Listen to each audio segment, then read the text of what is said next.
Meron yata. Kung memories ang pag-uusapan. Ayan na. Ayan na po. Marami ako kasi, well, lamang ako sa inyo. Ako yung unang-unang anak kahit pa may dalawang matanda sa akin.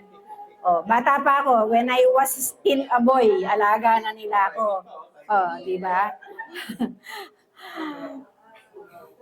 Malungkot nung mawala si tita na tinawagan ako. Pero ako, matagal na akong naghahanda dahil nakikita ko yung pangangatawan ni tita.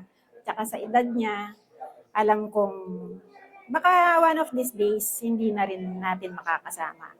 Sabi ko nga sa mga panggalato, we have to prepare emotionally.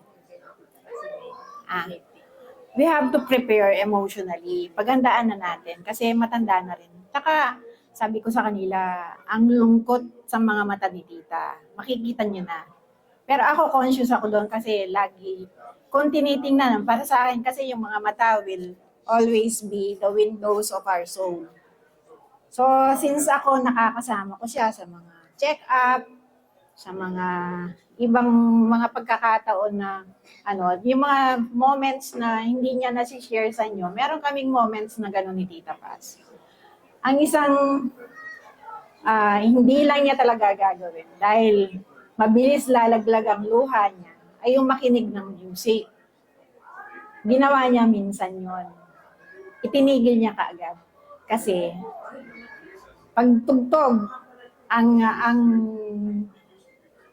unang pumasok sa memorya niya, puso niya si Lola. So, ayun, sunod-sunod na. Mula nun, hindi siya nakikinig. So, makikita yung mga lungkot. Pero nung mawala si tita, tinawagan ako ni Tina. Sabi niya, hindi mo pa alam, ate. Sabi ko, hindi. Sabi ko, anong nangyari? Sinabi niya, okay lang. Sabi ko, okay lang ako. Pero after nung mag-usap kami, tsaka ko ramdam yung it will always bring yung kirot. Pero kalmado ang puso ko, knowing na si tita umuwi, masaya na. Natapos na yung kanyang lungkot at pighati sa pag-iisa niya. Kasi kahit na nandyan tayo lahat, mananatili yung fact na alam niya na nag-iisa siyang naiwan. Pero she will always, ang di niya na-realize, siya yung great binder natin.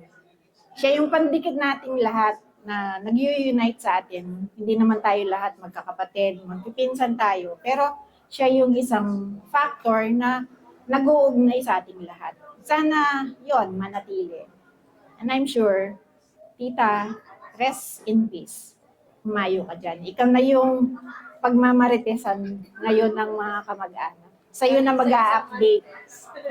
Sa'yo na mag-a-update yung mga dinatnan mo dyan. I'm sure pinupog ka ng halik, ng yakap, at masaya ka dyan sa kanila.